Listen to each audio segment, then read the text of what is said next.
નમસ્તે દીકરીઓ.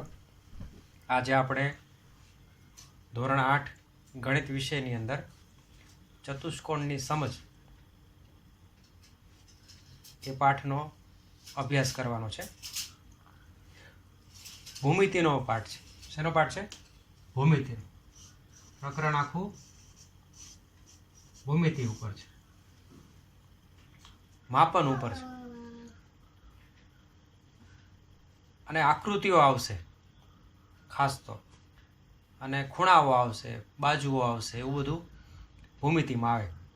માપન કરવાનું આવે, ગણતરી કરવાની આવે. માપન કરીને આપણને ખબર છે કે કાગળ છે એ સમતલની પ્રકૃતિ છે, પ્રતિકૃતિ છે. કાગળ સમતલની પ્રતિકૃતિ છે, એટલે કે મોડલ. તો બોર્ડ છે એ પણ સમતલની પ્રતિકૃતિ એટલે કે મોડેલ છે. આ યાદ રાખજો. પ્રતિકૃતિ એટલે મોડેલ, કે જે તમે વિજ્ઞાન મેળાની અંદર, ગણિત વિજ્ઞાન મેળાની અંદર બનાવો છે ને મોડેલ, એ પ્રતિકૃતિ કહેવાય. તો એ કાગળ ઉપર તમે કોઈ વક્ર દોરો, આકૃતિ દોરો, તો શું થાય? તમે કાગળ ઉપર તમે આવી રીતના બિંદુઓ હોય, અથવા બોર્ડ ઉપર જે આ બિંદુઓ છે બધા નજીક નજીક નજીક, ઘણા બધા સાવ નજીક નજીક નજીક બિંદુ હોય, એને તમે પેન અથવા પેન્સિલ ઉપાડ્યા વગર આમ જોડી દો તો આ વક્ર બન્યો. એ વક્ર દોર્યો એ સમતલમાં મેં દોર્યો, એટલે આને સમતલીય વક્ર કહેવાય. કેવો વક્ર કહેવાય? સમતલીય વક્ર, કે જે વક્ર સમતલમાં હોય એવો. તો તમે એમ કહેશો કે સર આને પણ વક્ર કહેવાય? તો કે હા, એને પણ વક્ર કહેવાય. સમતલીય વક્ર છે. રેખા દોરો, એને પણ વક્ર કહેવાય. આને વક્ર કહેવાય? તો કે હા, એને પણ વક્ર કહેવાય. શરત શું? પેન્સિલ ઉપાડ્યા વગર બોર્ડ ઉપર જે, એટલે કે સમતલ ઉપર જે બિંદુઓ હોય નજીક નજીકના, એને જોડી દેવાના. પણ શરત શું? તમારે પેન્સિલ ઉપાડવાની નથી અને બિંદુઓ જોડી દેવાના. બિંદુ તો અવ્યાખ્યાયિત છે, એટલે નાનામાં નાનું હોય, એનું માપ સાઈઝ ન હોય, એ બધા નજીક નજીક હોય, પડખે પડખેના, એ બધાને જોડી દેવાના, એટલે સમતલીય વક્ર મળે. તો પહેલું શું શીખ્યા આપણે? સમતલીય વક્ર. આ પાઠ છે એનું નામ છે ચતુષ્કોણની સમજ. શું પાઠનું નામ છે? ચતુષ્કોણની સમજ. મારે તમને ચતુષ્કોણ સમજાવવાનું છે, અને ચતુષ્કોણ સમજાવવા માટે થઈને મારે અમુક પારિભાષિક શબ્દો છે એમાં તમને પહેલા કરાવવા પડશે. અહીંયા હું તમને અલગ અલગ આકૃતિઓ દોરાવીશ.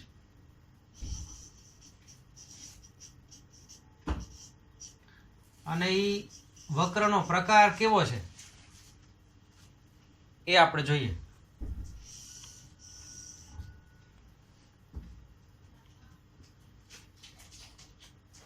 આ વક્ર કેવો થશે? તો એ સરળ વક્ર થાય. કેવો વક્ર થાય? સરળ.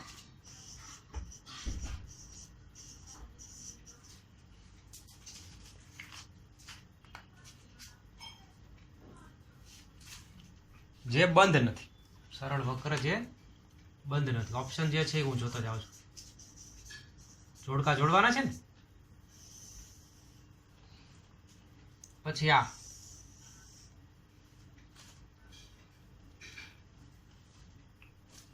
વક્ર જે સરળ નથી. આ સરળ વક્ર ન કહેવાય.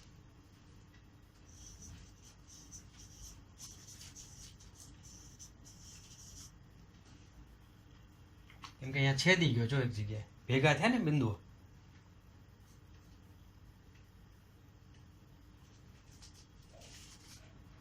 પછી આવો આવશે આકાર.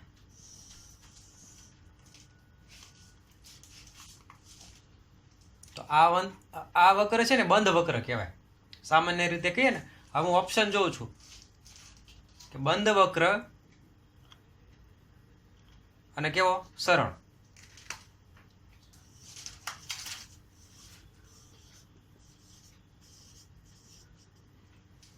સરળ બંધ વક્ર. પછી ચોથી આકૃતિ છે, આપણે જોઈએ. અહીંયા દોરી નાખો. આ રીતે છે. તમે પાઠ્યપુસ્તકમાં જોતા જજો એટલે તમને આઈડિયા આવશે. તો આ વક્ર ખરો, બંધ ખરો, પણ એની સરળ છે નહીં. બંધ વક્ર સરળ નથી. તો સરળ આવો હોય જ્યારે આ બંધ વક્ર છે, પણ એ કેવો છે? સરળ નથી. કેમ કે અહીંયા જો તમે પેન્સિલ ઉપાડ્યા વગર વક્ર દોરશો તો દોરાયા પછી અહીંયા છેદી જશે પાછો. એની બિંદુનો સમાવેશ પાછો બીજી વખત થશે. અહીંયાથી આમ પાછા આવશો ને ત્યારે ત્યારે આમાં એવું નથી થતું. એટલે બંધ વક્ર કે જે સરળ છે, આમાં એક બધા બિંદુ એક વખત જ આવવાના છે. પેન્સિલ ઉપાડ્યા વગર જ્યારે તમે વક્ર દોરશો ત્યારે. અહીંયા જો સરળ શું કામ ન કીધું? તો કે તમે પેન્સિલ ઉપાડ્યા વગર જ્યારે નજીકના બિંદુ જોડતા હતા ત્યારે આ બાજુ ગયા, પછી પાછા અહીંયા રિપીટ થયા, તો અહીંયા પાછા એક બિંદુ એનું એ બિંદુ બીજી વાર આવ્યું ને, રિપીટ થયું. તો એને તમારે એક વસ્તુ યાદ રાખજો કે એ વક્ર છે એ સરળ નહીં કહેવાય. સરળમાં તો બધા બિંદુઓ એક જ વખત પુનરાવર્તન થવા. બરાબર? આગળ જઈએ આપણે. ખાસ બોર્ડ ઉપર લખેલું છે, તમારે એક વખત લખતા જવાનું છે.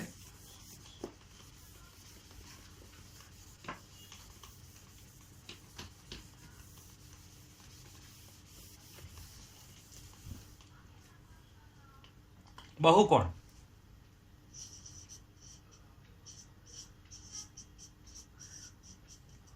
બહુકોણ એટલે કોણ છે એવા વક્ર કે જેમાં કોણ છે એ એક વધારે હોય, ઘણા બધા ખૂણા. કોણ એટલે શું થાય? ખૂણા થાય.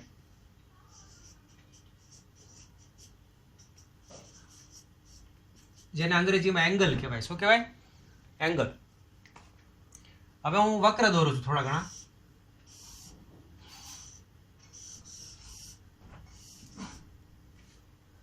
બરાબર? બીજા આવા દોરું. એ લોકોએ જેવા શેપ છે એવા દોરવાનો ટ્રાય કરું છું. એવા શેપ ન થાય તો ચાલે. થોડા ઘણા નાના મોટા સાઈઝ થાય તો ચાલશે. આ બધા વક્ર છે એ બહુકોણ છે. ગણો તો ખૂણા 1 2 3 અને આ ચોથો 12 છે. પછી અહીંયા એ પહેલો ખૂણો, બીજો ખૂણો, ત્રીજો ખૂણો, ચોથો ખૂણો. અહીંયા ખૂણા ગણો તો 1 2 3 અને 4. તો આ વક્ર થયા, બંધ વક્ર છે અને પાછા બહુકોણ છે. હવે આપણે અહીંયા જોઈએ કે વક્ર કે જે બહુકોણ ન હોય એવા.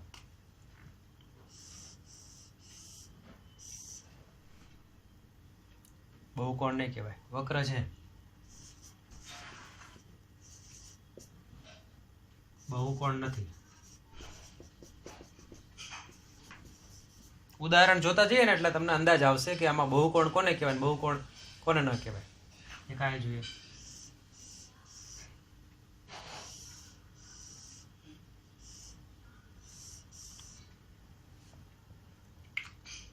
વક્ર કે જે બહુકોણ નથી.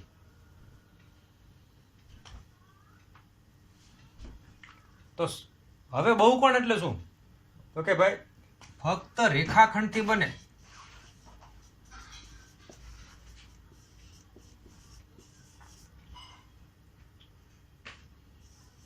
ફક્ત રેખાખંડથી બનતા સાદા બંધ વક્રને. તો શરત શું છે? સાદા બંધ વક્રને શું કહેવાય? બહુકોણ કહેવાય. સાદા બંધ વક્રને. તો અહીંયા સાદો બંધ વક્ર છે ના, આ બે બંધ વક્ર નથી, એટલા માટે બહુકોણ છે નહીં. તો બહુકોણની શરત શું કે એ સાદો બંધ વક્ર હોવો જોઈએ. તો અહીંયા જોવો તો આ બધા બંધ વક્ર છે, પેક છે, ખુલ્લા નથી. ક્લિયર? પ્રશ્ન પૂછાય કે નીચેનામાંથી કયો છે એ બંધ વક્ર છે. તમને 4 આકૃતિ આપી દીધી હોય તો તમારે એમાંથી પસંદ કરવાનું હોય. તો તમને એ આઈડિયા આવવો જોઈએ. બરાબર? આકૃતિઓ જોઈને જ ખબર પડી જાય કે આ ખુલ્લો છે. જોઉં ને, આ સાઈડ ખુલ્લી રહી જશે એટલે ખુલ્લો વક્ર કહેવાય. એ બહુકોણમાં નહીં આવે. બરાબર. બહુકોણની શરત શું કે વક્ર છે એ બંધ હોવો જોઈએ અને સાદો હોવો જોઈએ. પછી આપણે આગળ જઈએ, થોડું ઘણું વર્ગીકરણ કરતા જઈએ.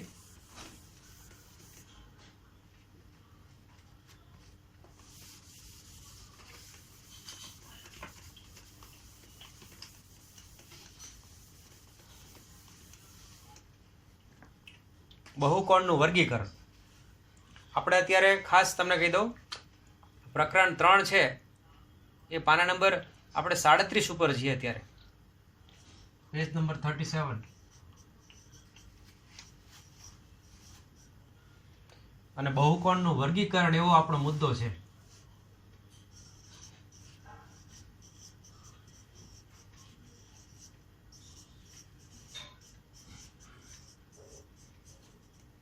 બહુકોણનું વર્ગીકરણ. તો આપણે ટેબલ ડ્રો કરીએ, કોષ્ટક, અને આકૃતિઓ દોરતા જશું. તો બાજુઓ અને અથવા શિરોબિંદુઓની સંખ્યા.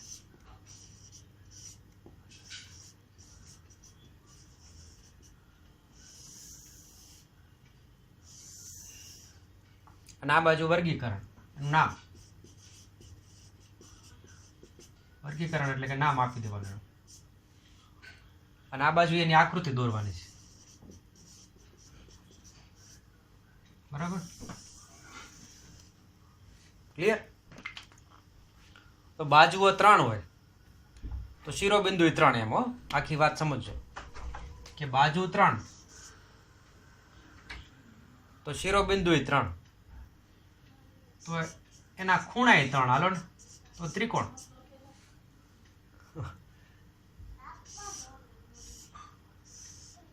તો આપણે શું દોર્યું? ત્રિકોણ. હવે બાજુઓ 4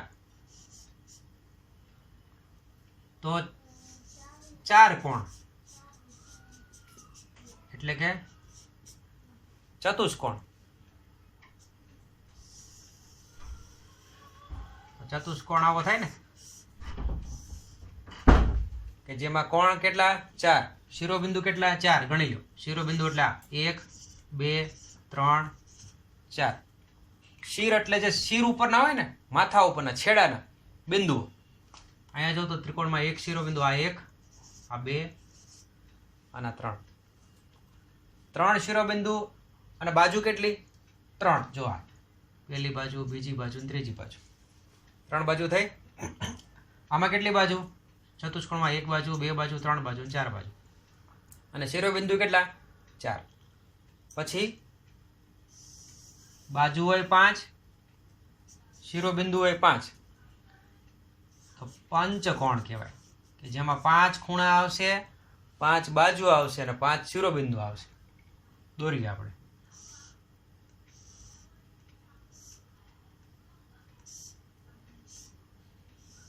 ગણી લો.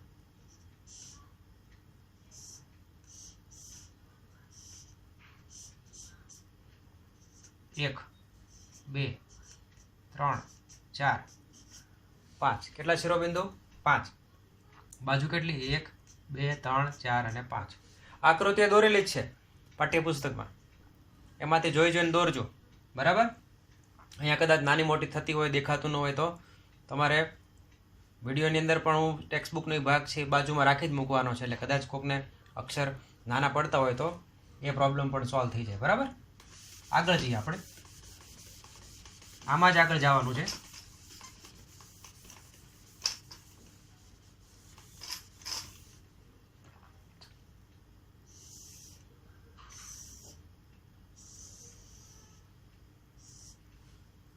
બાજુઓ 6, શિરોબિંદુ હોય 6, તો 6 એટલે ષટ. 6 કોણ હોવા જોઈએ અને 6 બાજુ, 6 શિરોબિંદુ. 1 2 3 4 5 અને 6 ગણવા છે શિરોબિંદુ. પહેલું શિર ઉપરનું બિંદુ એટલે શિરોબિંદુ, બીજું, ત્રીજું, ચોથું, પાંચમું અને છઠ્ઠું. અને પહેલા અને બીજા શિરોબિંદુને જે જોડે એ રેખાખંડને બાજુ કહેવાય. એવી રીતે બીજા અને ત્રીજા શિરોબિંદુને જોડે એ રેખાખંડને બાજુ કહેવાય. તો બીજી બાજુ થાય પછી ત્રીજી, ચોથી, પાંચમી, છઠ્ઠી. અને ખૂણાય ગણી લઈએ કે ષટકોણ હોય તો 6 ખૂણા હોય, 6 બાજુ હોય અને 6 શિરોબિંદુ હોય. પહેલો ખૂણો, બીજો ખૂણો, ત્રીજો ખૂણો, ચોથો ખૂણો, પાંચમો ખૂણો અને છઠ્ઠો ખૂણો. ચતુષ્કોણમાં 4 ખૂણા, 4 બાજુ ને 4 શિરોબિંદુ. એમ ષટકોણ, સપ્તકોણ, અષ્ટકોણ એવી રીતે બધા કોણ આવ્યા કરે. 10 કોણ હોય તો 10 બાજુ, 10 શિરોબિંદુ. n કોણ હોય તો n બાજુ, n શિરોબિંદુ. સમજાઈ ગયા આખી વાત? આગળ જઈએ આપણે. આ ટોપિક મારા ખ્યાલ પ્રમાણે તમને સમજાઈ ગયો હશે. આપણે ધીમે ધીમે ચતુષ્કોણની સમજ કેળવવાની છે, બરાબર? એટલા માટે સૌથી પહેલા બહુકોણ આપણે સમજીએ છીએ અને આપણે બહુકોણનું વર્ગીકરણ કર્યું. હવે એક બીજો પારિભાષિક શબ્દ છે ચતુષ્કોણને સમજવા માટે, અને એ છે વિકર્ણ. 3.2.2 કરીને મુદ્દો છે વિકર્ણ, અને પાના નંબર 38 ઉપર છે. P38 એટલે પેજ નંબર 38. એમાં આપણે જોઈએ છીએ વિકર્ણ. બહુકોણનો વિકર્ણ એને શું કહેવાય? તો કે ક્રમિક ન હોય તેવા શિરોબિંદુઓને જોડવાથી જે રેખાખંડ બને. ક્રમિક ન હોય તેવા શિરોબિંદુઓને, શી એટલે શિરોબિંદુઓને જોડવાથી જે રેખાખંડ બને એ રેખાખંડને શું કહેવાય? વિકર્ણ કહેવાય. શું કહેવાય? એને વિકર્ણ કહેવાય. શિરોબિંદુઓને જોડી દો અને જે રેખાખંડ બને એને શું કહેવાશે? વિકર્ણ કહેવાય. બરાબર છે? તો જોઈએ. તમને એમ થશે કે સર આકૃતિ દોરાવો તો ખબર પડે. આમ નામ તમે વ્યાખ્યા જે છે વિકર્ણની સમજ આપે એવી વ્યાખ્યા કે જેમાં વિકર્ણ કોને કહેવાય એની વાત હોય, તો તમે તરત કહેશો કે સર આકૃતિ તો દોરો, ભૂમિતિ ભણાવો છો, આકૃતિ દોર્યા વગર તો કેમ ખબર પડે? હવામાં તો કંઈ ગોળીબાર થાય નહીં દીકરીઓ. બરાબર છે? હવે આપણે જોઈએ મોટી આકૃતિ દોરી આવે જેથી કરીને તમને ઇઝીલી સમજાય. ચતુષ્કોણનું નામ પાડી દેવી અને શિરોબિંદુને નામ પાડી દેવાના. બરાબર? P, Q, R અને S. આ બહુકોણ છે. આમ તો ચતુષ્કોણ છે પણ સામાન્ય રીતે શું કહેવાય? બહુકોણ. હવે ક્રમિક ન હોય તેવા શિરોબિંદુઓ, તો P પછી કયું આવશે? Q. તો એને નહીં લેવાનું. ક્રમિક એ આવ્યું ને, Q પછી ક્રમિક R કહેવાય, R પછી ક્રમિક S કહેવાય. તો P પછી ક્રમિક હોય એ Q નહીં લેવાનું. શું લેવાનું? R લેવાનું. તો P અને R ને જોડવાથી ફૂટપટ્ટીથી દોરવાનો જે રેખાખંડ બને એને વિકર્ણ કહેવાય. આને શું કહેવાય? વિકર્ણ કહેવાય. તો હવે જોઈએ આ S. S પછી ક્રમિક કયો કહેવાય? R કહેવાય અને P કહેવાય. તો S પછી જે ક્રમિક આવે R એ નહીં લેવાનો. તો એની પછીનો કયો આવે? Q. તો S અને Q ને જોડી દો તો એ ક્રમિક નથી એવા શિરોબિંદુ કહેવાય. કે જે શિરોબિંદુ ક્રમિક નથી. ક્રમિક હોય તો આ કહેવાય અને એ જે રેખાખંડ બને એ આ કહેવાય. તો ક્રમિક નથી એવા શિરોબિંદુ આ, અને એને જોડવાથી આ રેખાખંડ મળ્યો તો એને વિકર્ણ કહેવાય. તો આ બહુકોણ એવો છે કે જેમાં વિકર્ણ કેટલા છે? 2. વિકર્ણ કેટલા છે? 2. આગળ જોઈએ. બીજી એક આકૃતિ દોરું છું.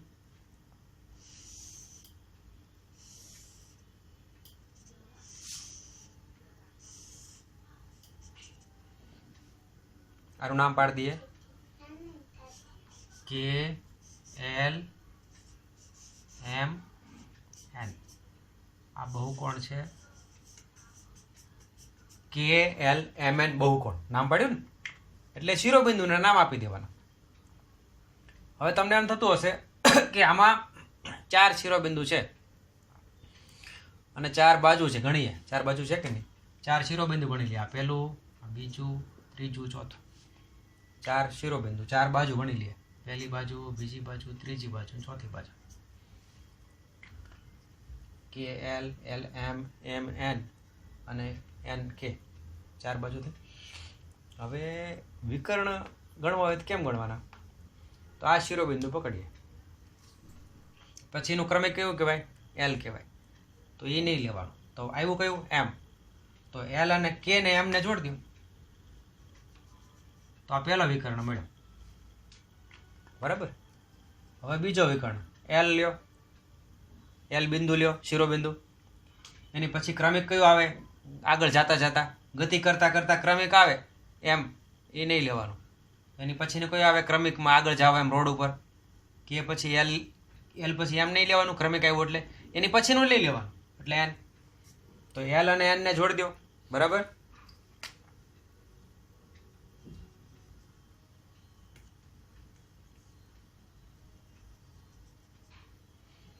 બરાબર.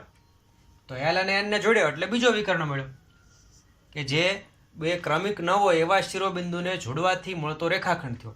તો અહીંયા વિકર્ણ કેટલા થયા? 2. તો તમે જોશો કે અહીંયા આ વિકર્ણ મળ્યો, આ LN. એ વિકર્ણ જે છે એની ખાસિયત શું છે? રેખાખંડ LN કે એ બહુકોણની બહાર છે. એ વિકર્ણ ક્યાં છે? બહુકોણ. ઓકે. તો આ બહુકોણ એવો છે કે જેમાં વિકર્ણ છે એ બહુકોણની અંદર છે બે રીતે. અને આ બહુકોણ એવો છે કે જેમાં બહુકોણની વ્યાખ્યાને સંતોષે છે, અને એવો બહુકોણ છે કે જ્યાં પહેલો વિકર્ણ બહુકોણની અંદરના ભાગમાં છે અને બીજો વિકર્ણ છે એ બહુકોણની બહાર આવે છે. આ વિશિષ્ટ પ્રકારનું બહુકોણ છે કે જેમાં વિકર્ણ છે 2 છે અને એક વિકર્ણ બહુકોણની અંદર છે અને એક બહાર આવી જાય છે. બરાબર છે. અને ખાસ કહી દઉં કે એક પ્રકારનો ચતુષ્કોણ જ છે. બાકી ચતુષ્કોણના આવા મોડલ જ આપણે મોટા ભાગે દોરીએ છીએ. આ પણ એક ચતુષ્કોણ જ છે, પણ એ આપણે આગળ ભણશું. બરાબર. પછી આપણે આગળ જોઈએ. વિકર્ણ સમજાઈ ગયું હશે તમને? આ બધા પારિભાષિક શબ્દો છે કે જે ચતુષ્કોણ ભણવું હોય તો એના માટે તમારે શીખવા પડે. ચતુષ્કોણને ભણવું હોય તો, તમારે એને સમજવો હોય તો, એનો અભ્યાસ કરવો હોય તો, એને તમારે મગજમાં ઉતારવો હોય તો તમારે સૌથી પહેલાં આવા બધા પારિભાષિક શબ્દો છે એ શીખવા પડે. જેમ કે વિકર્ણ છે, પછી બહુકોણ છે, પછી એના શિરોબિંદુ છે, એની બાજુઓ છે, એની આકૃતિ થોડીક સમજવી પડે. બરાબર છે. તો અહીંયા આપણે એક બંધ વક્ર જોઈએ. આગળનો એક નવો પારિભાષિક શબ્દ મારે તમને સમજાવવો છે કે ભાઈ બહુકોણનો અંદરનો ભાગ, અંતર્ભાગ અને બહારનો ભાગ. તો આપણે આવો એક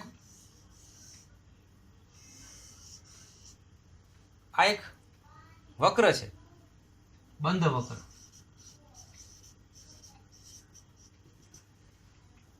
હવે આ જે ભાગ દોર્યો મેં એ કયો ભાગ કહેવાય? અંતર્ભાગ કહેવાય. કયો ભાગ કહેવાય? અંતર્ભાગ. હવે અંતર્ભાગ સિવાયનો બહારનો ભાગ છે. બરાબર. તો અહીંયા બહારનો ભાગ દોરું. પેલા આવો ચતુષ્કોણ, આવો જ વક્ર દોર નાખું, બંધ વક્ર.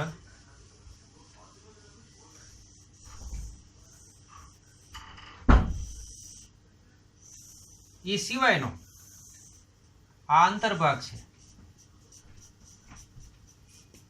અને એ સિવાયનો ભાગ છે. આ ખાસ યાદ હોય, એ સિવાયનો કે જે સમતલમાં એ સિવાયનો વક્ર દોર્યા એની અંદરની સિવાયનો જે ભાગ હોય એને બહિર્ભાગ કહેવાય. બરાબર.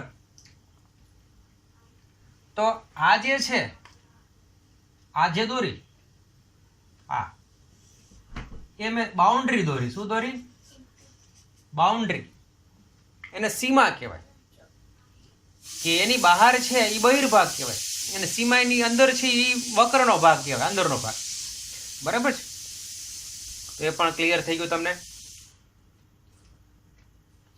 પછી બહિર્મુખ અને અંતર્મુખ બહુકોણ, એ એક જોઈએ આગળ.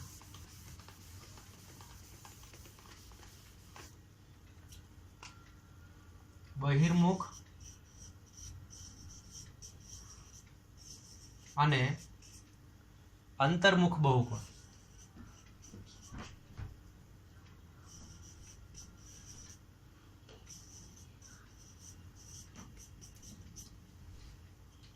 બહુકોણ કેવા? બાહિર્મુખ એટલે બાર બાજુ જેનું મુખ હોય, કોન્વેક્સ અંગ્રેજીમાં એને કહેવાય, અને અંતર્મુખ એટલે કોનકેવ બહુકોણ. તો આપણે પહેલા થોડાક ઉદાહરણ છે એ બહિર્મુખના લઈએ.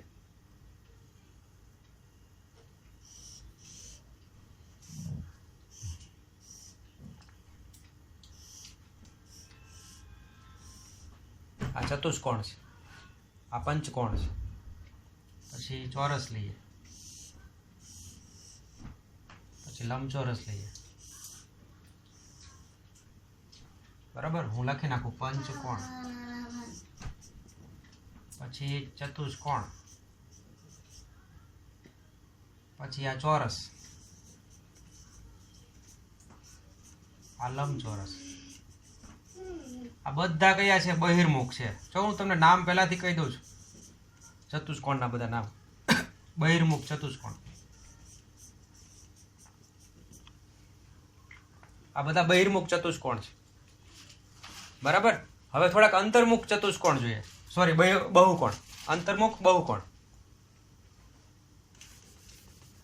બહિર્મુખ બહુકોણ.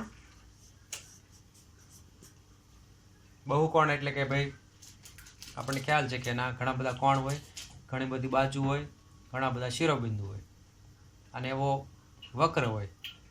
બરાબર, કે જે બંધ હોય,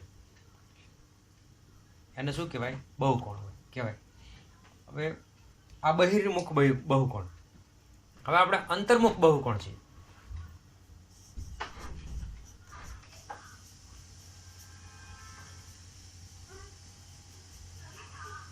આ બહુકોણના પ્રકાર છે, અંતર્મુખ અને બહિર્મુખ.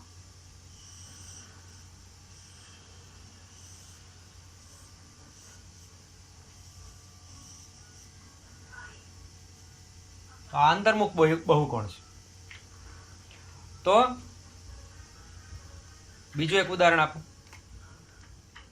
દોરીએ. એના જેવો પાઠ્યપુસ્તકમાં છે એવો શેપ ન થાય તો ચાલશે, પણ આપણે મૂળ એની વ્યાખ્યા છે એ સંતોષાવી જોઈએ એવી આપણે આકૃતિ દોરાય. બરાબર. હવે તમને એમ થતું હશે કે સર આ અંદર મોઢા હોય એવો હોય તો એને અંતર્મુખ બહુકોણ કહેવાય, અને બસ અહીંયા કોઈ કંઈ મોઢું અંદર નથી એટલે એને બહિર્મુખ બહુકોણ કહેવાતો હશે. પણ ના, ગણિત એવું કહે છે કે ભાઈ એના ચોક્કસ નિયમ હોય, એની ચોક્કસ પરિભાષા હોય, સંતોષ આવી જોઈએ. તો અહીંયા તમે જો કે આ પહેલો વિકર્ણ જોજો, એ બહુકોણના અંદરના ભાગમાં આવ્યો, જ્યારે બીજો વિકર્ણ છે એ શું થયો? બહુકોણના અંતર્ભાગ છે એની બહાર આવ્યો, અંતર્ભાગમાં ન આવ્યો. એટલા માટે આને અંતર્મુખ કહેવાય, બહુકોણ. કે જેમાં એક વિકર્ણ છે એ કોઈ પણ એક વિકર્ણ એ બહુકોણના અંતર્ભાગમાં ન હોય પણ બહારના ભાગમાં એ વિકર્ણ હોય. અહીંયા એવું બને છે, જોઈએ. ક્રમિક અહીંયા જોઈએ, પહેલું બિંદુ આ શિરોબિંદુ, પછી એનું આમ આગળ વધો માર્ગમાં તો આ બીજું શિરોબિંદુ ક્રમિક કહેવાય, એટલે એ નહીં લેવાનું, તો એની સિવાયનું આ લેવાનું. તો આ વિકર્ણ થયો જો, એ બહુકોણના અંદરના પ્રદેશમાં અંતર્ભાગમાં આવ્યું વિકર્ણ. હજી એક વિકર્ણ જોઈએ, અહીંથી સ્ટાર્ટ કરીએ તો ક્રમિક શિરોબિંદુ પછીનું એ માર્ગ ઉપર, એ રોડ ઉપર આમ આગળ ગતિ કરતાં કરતાં જે આ આવે એની પછીનું શિરોબિંદુ આ આવે, તો એ બે શિરોબિંદુને જોડો તો બીજો વિકર્ણ મળે. તો એ પણ ક્યાં આવ્યો?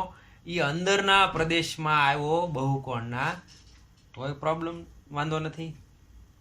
હજી એક વિકર્ણ છે જો, આ શિરોબિંદુ, પછીનું ક્રમિક આ આવે, એ નહીં લેવાનું, એની પછીનું આ. તો આ શિરોબિંદુ આ શિરોબિંદુને જોડો તો જોવું તો ભાઈ આ વિકર્ણ તમે જો જેમ અહીંયા હતું આ વિકર્ણ એના જેવું થયું કે નહીં. એ વિકર્ણ એ બહુકોણના બહારના ભાગમાં રહી ગયો. એટલા માટે આવા બધા જે હોય બહુકોણ એને અંતર્મુખ બહુકોણ કહેવાય. જ્યારે અહીંયા જો તમે આ વિકર્ણ છે અને આ બે વિકર્ણ કયા પ્રદેશમાં આવ્યા? બહિર્મુખ બહુકોણના અંદરના પ્રદેશમાં આવ્યા. એટલા માટે એના બહિર્મુખ બહુકોણ કીધા. અહીંયા જો આ ચોરસમાં બંને વિકર્ણ છે એ ચતુષ્કોણના અથવા બહુકોણના અંદરના પ્રદેશમાં આવી જાય છે, બહાર રહેતો નથી. એટલા માટે એને બહિર્મુખ કીધા.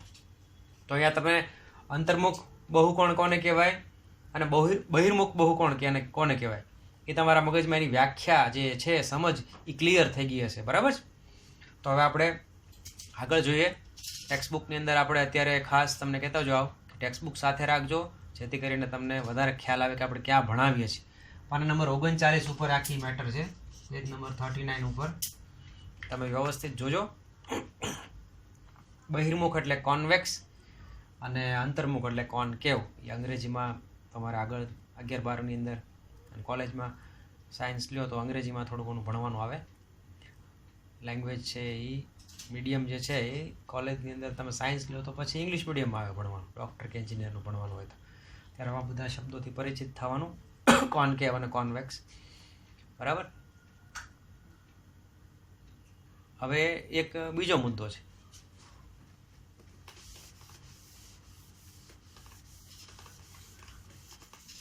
ટોપિકનો નંબર લખશું આપણે, જેથી કરીને તમને આઈડિયા આવે કે ક્યાં ભણાવીએ છીએ આપણે. 3.2.4 નિયમિત અને અનિયમિત બહુકોણ.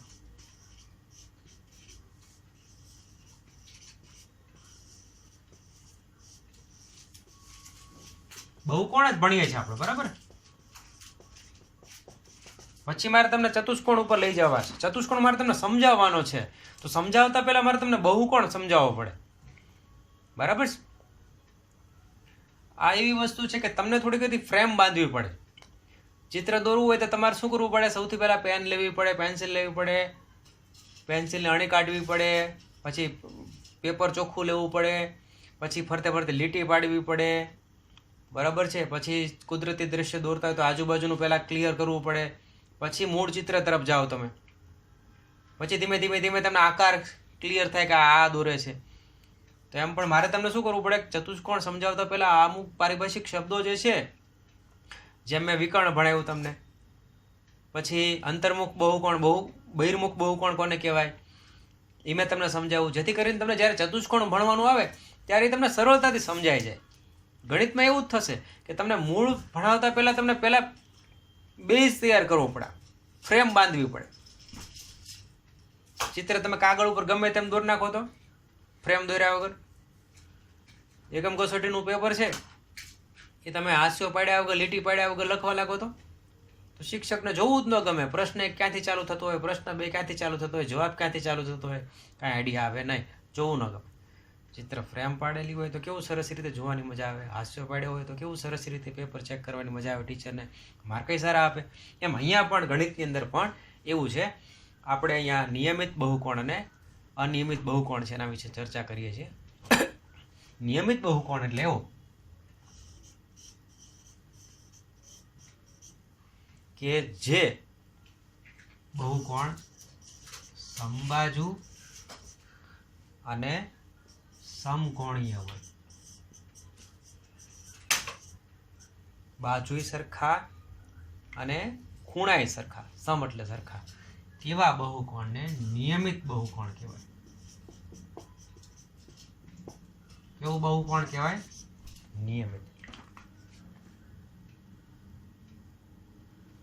જોઈએ સમબાજુ ત્રિકોણ.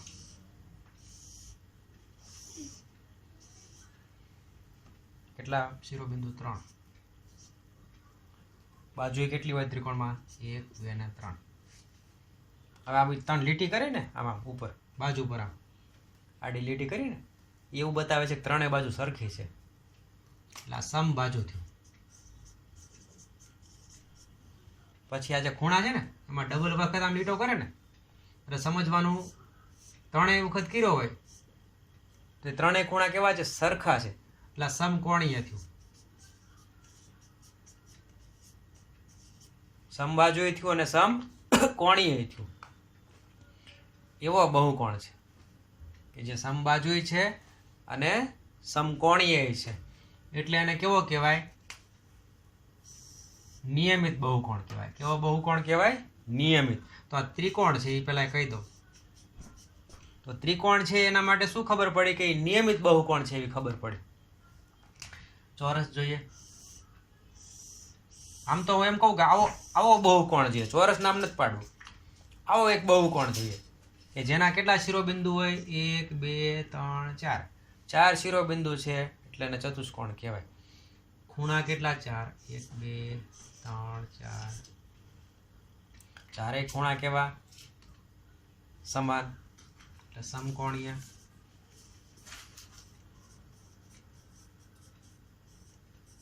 ચારેય બાજુએ કેવી? સરખી, એટલે આમ લીટા કરી દઈએ ચારેય બાજુ ઉપર.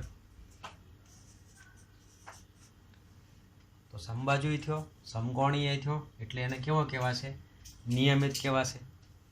કેવો કહેવાશે? નિયમિત. હવે આપણે એક બીજું થોડુંક અલગ ઉદાહરણ લઈએ. ટેસ્ટ કરવાનો તમારે, કસોટી કરવાની છે. તરત કહેશો કે સર આ તો લંબચોરસ જેવું લાગે. અમે 5મા 6ઠા ધોરણમાં ખબર પડતી હતી કે આને લંબચોરસ કહેવાય, દેખાય છે. ચાલો, 4 ખૂણા ખબર છે. લંબચોરસમાં ચારેય ખૂણા કેવા હોય? સરખા, એટલે સમકોણીય થાય. બરાબર, સમકોણીય થાય. હવે જોજો, 4 બાજુ, એમાં આ બે બાજુ સરખી કહેવાય. એવી રીતે આ બે બાજુ સામસામેની સરખી કહેવાય. આ બે અને આ બે ઉપરની અને આ માડી છે. પણ આ બે બાજુ સરખી નથી. જો આ મોટી બાજુ છે, નાની બાજુ છે. તો આમાં ચારેય બાજુ સરખી નથી, માત્ર સામસામેની બાજુ સરખી છે. આ બે સામસામે, આ બે સામસામે. એટલે આ સમબાજુ નો થયો. આ સમબાજુ નથી પણ સમકોણીય ખરો. એટલે આને નિયમિત નહીં કહીએ, આપણે અનિયમિત બહુકોણ કહેશું. કેવા બહુકોણ કહેશું આપણે આને? અનિયમિત બહુકોણ કહેવાય. કેવો બહુકોણ કહેવાય? અનિયમિત. નિયમિત બહુકોણની શરત શું છે? બંને શરત સંતોષ આવી જોઈએ. એ સમકોણીય હોવો જોઈએ અને સમબાજુય હોવો જોઈએ. ખ્યાલ આવે છે? હજી એક ઉદાહરણ લો, મજા આવે એવી છે આ તો પ્રવૃત્તિ ભાઈ. રમતા રમતા ભૂમિતિ ભણાય. બરાબર. હવે આપણે અનિયમિત બહુકોણ જોઈએ. બરાબર છોકરાઓ? અનિયમિત બહુકોણ. હમણાં લાસ્ટ ઉદાહરણ છે અનિયમિત બહુકોણનું જ હતું. હજી એક ઉદાહરણ જોઈએ. કાટકોણ ત્રિકોણ છે, કહી દઉં છું. આ ખૂણો કાટખૂણો છે. હવે તમે જો કે આ જે છે એમાં ત્રણેય બાજુ સરખી નથી. ત્રણેય બાજુ સરખી નથી અને ત્રણેય ખૂણાય સરખા નથી. આ ત્રણેય ખૂણા ભિન્ન છે. એટલે સમબાજુય નથી અને સમકોણીય નથી. એટલા માટે આ બહુકોણને નિયમિત બહુકોણ કહેવાશે નહીં અને અનિયમિત બહુકોણ કહેવાય. એટલે કાટકોણ ત્રિકોણ છે એ કાકો. કાટકોણ ત્રિકોણ એટલે શું કહેવાય? કાકો ત્રિકોણ. એ બહુકોણ ખરો પણ નિયમિત નહીં, પણ કેવો? અનિયમિત.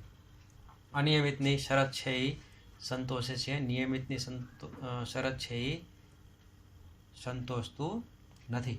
બરાબર. બીજા ઉદાહરણ આપણે જોઈએ. એક નિયમિતનું જોઈએ, એક અનિયમિતનું જોઈએ. પંચકોણ લઈએ. સરસ છે, દોરવાની મજા આવે.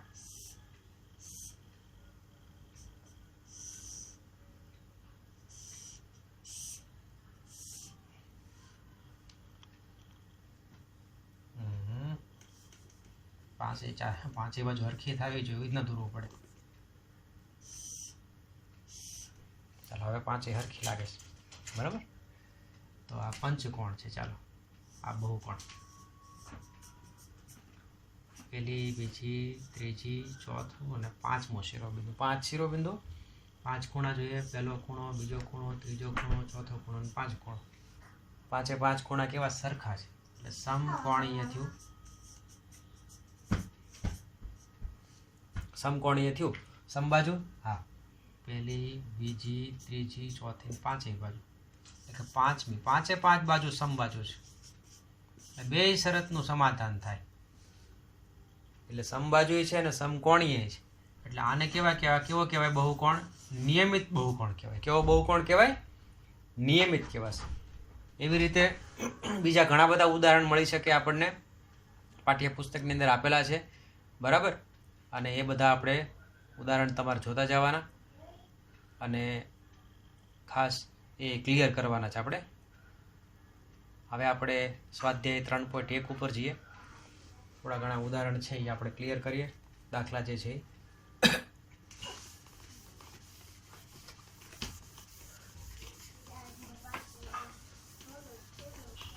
ખાસ છે બોર્ડ વર્ક છે એ તમારે નિયમિત કરતા રહેવાનું છે, વિડીયો જોવાનો અને બોર્ડ વર્ક ક્લિયર કરતા રહેવાનું. એવું લાગે તો 5-5, 10-10 મિનિટ જ્યારે બોર્ડ વર્ક પૂરું થઈ જાય ત્યારે વિડીયોને પોઝ કરી દેવાનો, અટકાવી દેવાનો, બટન વચ્ચેનું દબાવી, પછી લખી નાખવાનું, પછી પાછું આગળ જવાનું. ઘણી વાર એવું થાય કે અડધી કલાક કે 40 મિનિટનો કે 30-35 મિનિટનો વિડીયો હોય તો આખો ન જોવાય. ઘણીવાર તો 15 મિનિટનો જોઈ લેવાનો, એટલા ટોપિક કરી નાખવાના, પછી આગળ વધવાનું, પછીના દિવસે કરવાનું. સવારે વિડીયો જોઈ લીધો અડધો, પછી સાંજે અડધો જોઈ લેવાનો, એમ લેસન કરતા જવાનું. પાઠનો બોર્ડ વર્ક પાકી નોટમાં લખતા જવાનું. ગણિતમાં શું કરવાનું હોય? એક તો બોર્ડ ઉપર લખેલું હોય પાકી નોટમાં કરવાનું હોય અને હું જે દાખલા ગણાવું એ પાકી નોટમાં કરવાના હોય અને જે હોમવર્કમાં દાખલા આપું એ પાકી નોટમાં કરવાના હોય, બરાબર. સ્વાધ્યાય 3.1 આપણે જોઈએ. 3.1 એટલે સ્વાધ્યાય 3.1. આપણે એને પાના નંબર 41 ઉપર છીએ, પેજ નંબર 41, બરાબર. આપણે જોઈએ નીચે કેટલીક આકૃતિઓ આપેલી છે. એમાં સરળ આપણે એનું વર્ગીકરણ કરવાનું છે આકૃતિના પ્રકાર ઉપર. તો આકૃતિઓ જે છે એમાં અમુક આકૃતિઓ હું દોરું છું, બરાબર.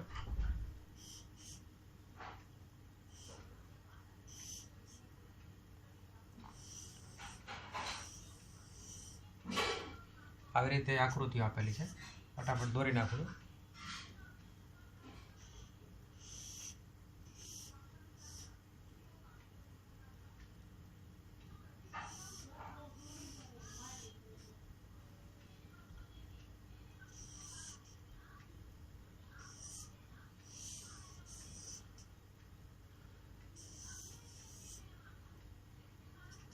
પાંચ, 6, પછી એક 7 નંબરની આવી આકૃતિ છે.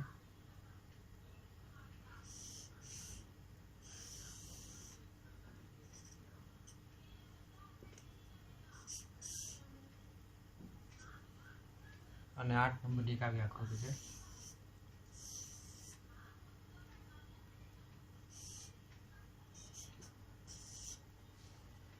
હવે પ્રત્યેકનું નીચે દર્શાવેલ આધાર પ્રમાણે વર્ગીકરણ કરવાનું છે. તો આમાં સરળ કઈ છે? બરાબર, કે જે બંધ ન હોય એવો. તો તમે ટોપિકમાં જોશો કે તમે શરૂઆતમાં જ્યારે ભણ્યા હતા તો ત્યાં તમે ખાસ પહેલા પાના ઉપર જે સરળ કોને કહેવાય અને બંધ વક્ર કોને કહેવાય એ બધી વાત કરી હતી. તો સરળ વક્ર છે એને સમતલીય વક્ર છે.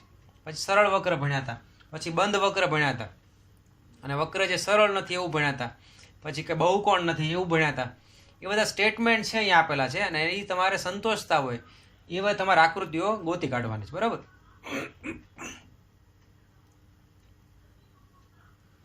સ્ટાર્ટ કરીએ બેટા. સરળ વક્ર એ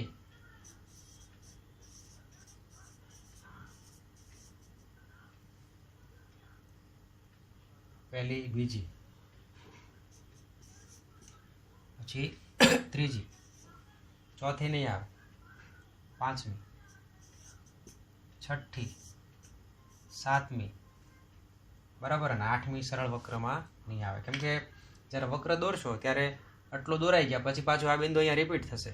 આમ અહીંયા તે ઘણા બધા બિંદુઓ છે, અહીંથી આમ ગયા, પછી આમ આવ્યા, પછી આમ આવ્યા, ત્યાં સુધી વાંધો ન આવ્યો. પણ જ્યારે બીજું આ દોરવા ગયા ઉપર ત્યારે અમુક બિંદુઓ જો પાછા પુનરાવર્તન પામ્યા, છેદે છે એકબીજાને, તો એ બધા સરળ વક્ર ન કહેવાય.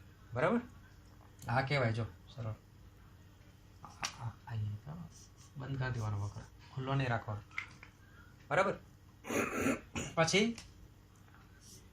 સરળ બંધ વક્ર.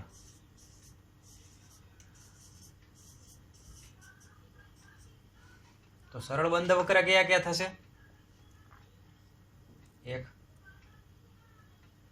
બીજો, પહેલો, બીજો, આ પણ થાય, ત્રીજો, ચોથો નહીં થાય, બંધ, પાંચમો, પછી છઠ્ઠો અને સાતમો, આઠમો નહીં આવે. બરાબર, આ બધા સરળ અને કેવા બંધ વક્ર. પછી એવો વિકલ્પ છે સી કરીને કે ભાઈ બહુકોણ. તો બહુકોણની શરત શું હતી ભાઈ? કે બહુકોણ એટલે એવા કોણ. થોડુંક એક મિનિટ વિચારો કે બહુકોણ એટલે શું કહેવાય. બરાબર,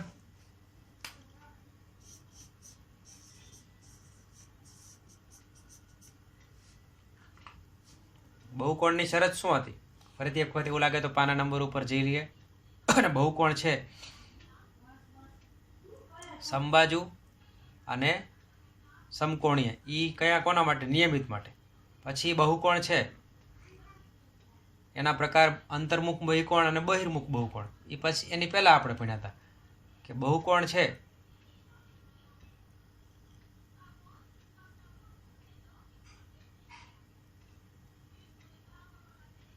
ફક્ત રેખાખંડથી બનતો હોય એવા સાદા બંધ વક્રને. તો અહીંયા સાદો અને બંધ હોય ને એ જ બહુકોણમાં આવશે.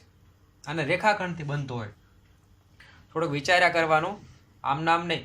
એવું લાગે તો પાના પાછા ફેરવી લેવાના, ન આવડે તો. બરાબર, રિવાઇઝ કરતા રહેવાનું. બરાબર છે. હું તમને ખાસ એ ટોપિક ક્યાં છે હું તમને લેવા માટે આપણે અટક્યા થોડીક વાર. પાના નંબર પાઠ શરૂ જ થાય છે, પાના નંબર 37 ઉપર આખી વાત છે. અને આકૃતિઓ પણ દોરેલી છે. એટલે એવું લાગે જ્યારે સ્વાધ્યાય કરતા હોય ત્યારે આગળનું જોઈ લેવાનું, વાંચી લેવાનું. અને બોર્ડ વર્ક હોય તો એ તૈયાર કરી લેવાનું. બરાબર, બહુકોણ એક બંધ વક્ર છે, સાદો છે. 2, પછી 3 નહીં આવે, 5 આવશે, 6 આવશે ને 7 આવશે. સાદો બંધ વક્ર છે આ બધા. આ બંધ વક્ર કેવા છે પણ આમાં પેન્સિલ ઉપાડવી પડે પાછી. બરાબર, અહીંયા તે અને ખુલ્લો ન ચાલે. બરાબર, પછી આપણી પાસે આગળ જઈએ ડી બહિર્મુખ બહુકોણ. ભલે વાર લાગે, આ એક ટોપિક છે. એ ખાસ એવો દાખલો છે કે જેમાં આપણે જે ચલાવ્યું છે બધી માહિતી આમાં મળી જાય. બહિર્મુખ બહુકોણ. મુખ કઈ બાજુ હોય? બહાર તરફ હોય, એવો બહુકોણ. એક નહીં આવે કેમ કે એમાં વિકર્ણ બહાર રહી જાય છે. પછી આ આવશે, એના બંને વિકર્ણ અંદર રહી જાય. એટલે આકૃતિ નંબર 2 આ બહિર્મુખ નથી. બરાબર, આ નહીં કેમ કે એના વિકર્ણ દોરવાનો તો કોઈ સવાલ જ નથી. બરાબર, પછી 5 નહીં આવે. બરાબર, બહિર્મુખ બહુકોણ. 7 નહીં આવે, 6 નહીં આવે. બરાબર, કેમ કે અહીંયા શિરોબિંદુનો પ્રશ્ન જ નથી ને. આ છઠ્ઠામાં શિરોબિંદુ કેમ કરશું? આમાં પણ શિરોબિંદુનો પ્રશ્ન નથી, આમાંય નથી. હા, આમાં એક વિકર્ણ ધારો કે બને પણ શિરોબિંદુ 1, 2 અને 3 બરાબર. પણ એ વિકર્ણ છે એ જે એકને એક માત્ર વિકર્ણ બને એ તો બહુકોણની બહારની સપાટીમાં રહી જવાનો છે, એટલે એ બહિર્મુખ તો ન થાય. પછી આ પણ નહીં થાય, માત્ર 2 નંબરનો જે છે એ બહિર્મુખ બહુકોણ થશે. પછી અંતર્મુખ બહુકોણ.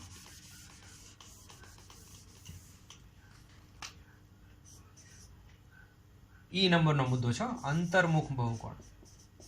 અંતર્મુખ બહુકોણ એટલે એવા બહુકોણ કે જેમાં વિકર્ણ છે એ એક વિકર્ણ છે એ ક્યાં રહી જતો હોય? બહાર રહી જતો હોય. બહુકોણના અંદરના પ્રદેશની એમાં ન આવે, અંદરના પ્રદેશમાં પણ બહારના પ્રદેશમાં હોય. જેમ કે આ એક જો પહેલો, એમાં વિકર્ણ છે આ બે, આ પહેલો વિકર્ણ અને બીજો વિકર્ણ, એ બે અંદર આવ્યા. પણ આ ત્રીજો વિકર્ણ છે જોઉં તો ક્યાં રહી ગયો? બહાર રહી ગયો. એટલે આ અંતર્મુખ બહુકોણ કહેવાય. જ્યારે આ બે વિકર્ણ છે એ ત્યાં નથી રહેતા. 3 નંબરની આકૃતિમાં વિકર્ણનો તો પ્રશ્ન જ નથી.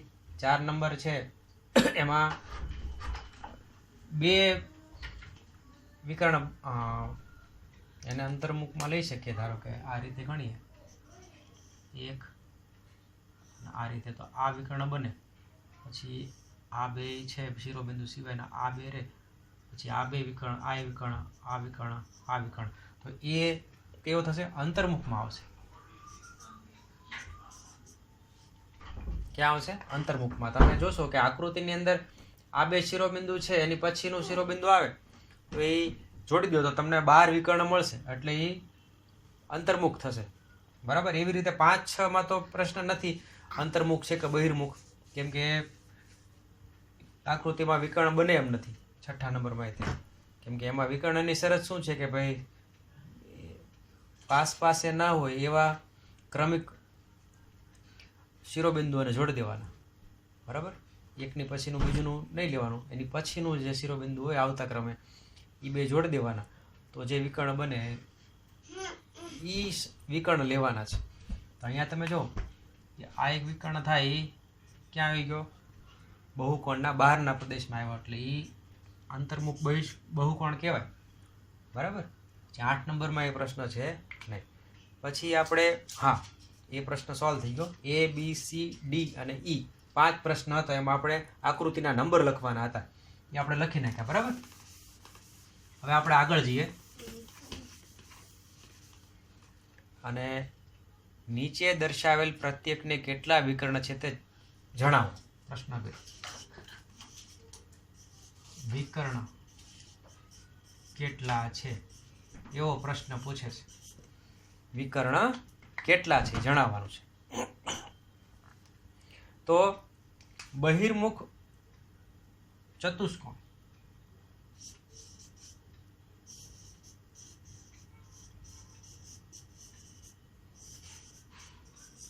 કેવો ચતુષ્કોણ? બહિર્મુખ ચતુષ્કોણ. તો એને આવો ચતુષ્કોણ બહિર્મુખ કહેવાય. કેવો કહેવાય? બહિર્મુખ. તો એના વિકર્ણ કેટલા થશે? તો કે આ શિરોબિંદુ, એની પછીનું ક્રમિક આ એ નહીં લેવાનું, એની પછીનું આ આવશે એ લેવાનું. એટલે આ જે વિકર્ણ બન્યું એ પહેલો, પછી આ શિરોબિંદુ, એની પછીનું ક્રમિક આ છે એ નહીં લેવાનું, એની પછીનું આ લેવાનું અને આને જોડવાનું, એટલે બીજો વિકર્ણ. અહીંયા વિકર્ણ કેટલા આવ્યા? 2 વિકર્ણ કહેવાય. બહિર્મુખ ચતુષ્કોણમાં કેટલા વિકર્ણ આવશે? 2 વિકર્ણ આવશે. પછી નિયમિત ષટકોણ.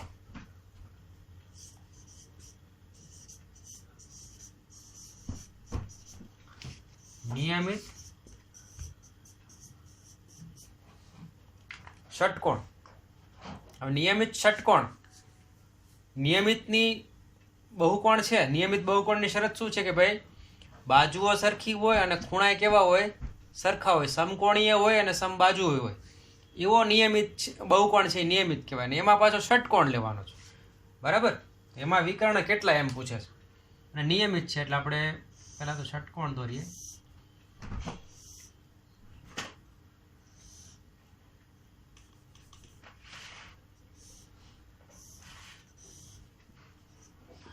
પહેલું, બીજું, ત્રીજું, ચોથું, પાંચમું, છઠ્ઠું. 1 2 3 4 5 અને 6. ષટકોણમાં કેટલા શિરોબિંદુ હોય? 6 હોય. બાજુએ કેટલી હોય? 6 હોય. અને શિરોબિંદુ કેટલા હોય? 6 હોય. બાજુ 6 એ 6 સરખી હોવી જોઈએ અને ખૂણાએ 6 એ 6 સરખા હોવા જોઈએ. એ ષટકોણને નિયમિત કહેવાય. આપણે વિકર્ણ જોઈએ ગણીએ. પહેલો, પછી બીજો શિરોબિંદુ નહીં લેવાનો, તો ત્રીજો લેવાનો, એટલે એ પહેલો વિકર્ણ ગણી લેજો. હા, પછી પહેલા પછી બીજા શિરોબિંદુનો વારો લઈએ તો બીજા પછી ત્રીજો નહીં લેવાનો, ચોથું શિરોબિંદુ લેવાનું, બીજા ચોથાને જોડવાનું, બીજો વિકર્ણ. બરાબર. પછી ત્રીજો પછીનું શિરોબિંદુ ચોથું આવે, ચોથું નહીં લેવાનું, પાંચમું લેવાનું, ત્રીજાને પાંચમાને જોડો એટલે ત્રીજો વિકર્ણ બન્યો. પછી ચોથો લઈએ અને પાંચમો નહીં ગણવાનો, છઠ્ઠો લેવાનો, એટલે ચોથાને છઠ્ઠાને જોડો તો ચોથો વિકર્ણ બને. બરાબર. અને હવે પાંચમો છે એ લઈએ તો છઠ્ઠો શિરોબિંદુ નહીં લેવાનો, કેમ કે ક્રમિક કહેવાય. પછી પાછા પહેલા ઉપર આવી જાઓ તો એ વિકર્ણ એક નવો બન્યો, એટલે 5 વિકર્ણ બને. કેટલા વિકર્ણ બને? 5 વિકર્ણ બને. આકૃતિ મોટી રાખીને હજી એક વખત જોઈ લઈએ. ન સમજાણું હોય તો મોટો બહુકોણ ષટકોણ દોરીએ અને ફરીથી એક વખત સમજાવવાનો પ્રયત્ન કરું. રસવાળું છે એટલા માટે. ષટકોણ છે ને,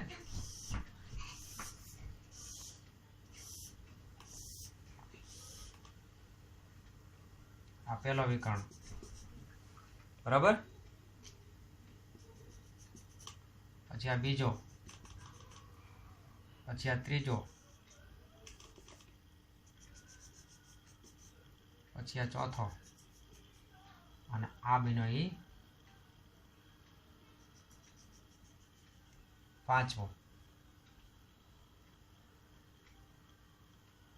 અને આ છે એ છઠ્ઠો. ગણી લઈએ. 1 2 3 4 5 અને 6. કેટલા બને છે તમારે મને કહેવાનું. આ પહેલો વિકર્ણ, પછી આ બીજો, પછી આ ત્રીજો, આ ચોથો, પછી આ પાંચમો અને આ જે લીધું એ છઠ્ઠો, એટલે 6 વિકર્ણ બનશે. સોરી, આકૃતિ મોટી દોરી એટલે આપણને આઈડિયા આવી ગયો. ક્લિયર? પહેલો, બીજો, ત્રીજો, ચોથો, પાંચમો અને છઠ્ઠો, 6 વિકર્ણ. બરાબર. પછી હજી એક જોઈએ. આકૃતિ છે ત્રિકોણ લઈએ.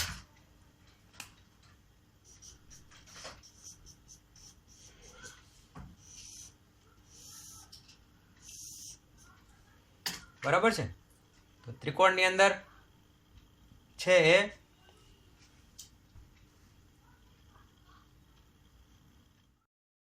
તો ત્રિકોણ છે. પ્રશ્ન 2. ત્રિકોણની અંદર તમે જોવાનો પ્રયત્ન કરો તો અહીંયા પહેલો શિરોબિંદુ, પછી આ બીજું, પછી આ લ્યો. બરાબર. તો આ અહીંયા વિકર્ણ છે એ એક જ થાય. વિકર્ણ કેટલો થશે? 1 ત્રિકોણની અંદર. શરત એવી છે કે પાસેના શિરોબિંદુ સિવાયનું શિરોબિંદુ લ્યો ક્રમિકમાં, ક્રમિક નહીં લેવાનું, એની પછીનું લેવાનું, તો એક શિરોબિંદુ બને. સોરી, એક વિકર્ણ બને. ક્લિયર? તો અહીંયા આપણે આગળ ઘણું બધું છે સ્વાધ્યાય 2.1 3.1ની અંદર, પણ આપણે એ પછીના લેક્ચરમાં જોશું, કેમ કે લેક્ચરનો સમય ઘણો મોટો થઈ ગયો. 40 મિનિટ જેવો લેક્ચર થઈ ગયો આજે, કેમ કે આકૃતિઓ દોરવી પડે, સમજાવવું પડે, એટલે મુશ્કેલી થોડી ઘણી થાય કે બોર્ડ વર્ક કરતી વખતે અને બધું ધ્યાન રાખતી વખતે કાંઈક વ્યવસ્થિત ભણાવવામાં સમય વધારે થઈ જાય. હવે આપણે નેક્સ્ટ લેક્ચરમાં ભણશું. અને આજે મેં તમને સ્વાધ્યાય 2.1ની અંદર પહેલો બીજો પ્રશ્ન છે, સોરી 3.1ની અંદર, સ્વાધ્યાય 3.1ની અંદર પ્રશ્ન પહેલો અને મેં બીજો કરાવી દીધો છે. એ તમારે કરી નાખવાનો છે, બરાબર. અને આગળ પછી હું તમને નવા જે મુદ્દા જે છે એ આપણે પછીના લેક્ચરમાં કરશું. તો સમજવાનો પ્રયત્ન કરજો, કેમ કે હવે ધીમે ધીમે આપણે ચેપ્ટરની અંદર આગળ વધતા જશું. ફરીથી એક વખત રિવાઇઝ કરાવી દઉં. વક્ર કોને કહેવાય, બંધ વક્ર કોને કહેવાય, સમતલીય વક્ર કોને કહેવાય, પછી બહુકોણ કોને કહેવાય, નિયમિત બહુકોણ કોને કહેવાય, અનિયમિત બહુકોણ કોને કહેવાય, વિકર્ણ કોને કહેવાય, બહુકોણનું વર્ગીકરણ કરતાં આપણે શીખ્યા. ત્રિકોણ કોને કહેવાય, ચતુષ્કોણ કોને કહેવાય, પંચકોણ કોને કહેવાય, પછી બહુકોણનો અંદરનો ભાગ કોને કહેવાય, બહારનો ભાગ કોને કહેવાય, પછી અંતર્મુખ બહુકોણ કોને કહેવાય, બહિર્મુખ બહુકોણ કોને કહેવાય. તો ઘણું બધું આજે આપણે શીખ્યા. નિયમિત બહુકોણ કોને કહેવાય, અનિયમિત બહુકોણ કોને કહેવાય, ઘણી બધી ચર્ચા કરી, પારિભાષિક શબ્દો શીખ્યા. એનું તમારે પુનરાવર્તન કરવાનું છે. તો અહીંયા આપણે લેક્ચર પૂરો કરીએ છીએ. અસ્તુ, આભાર.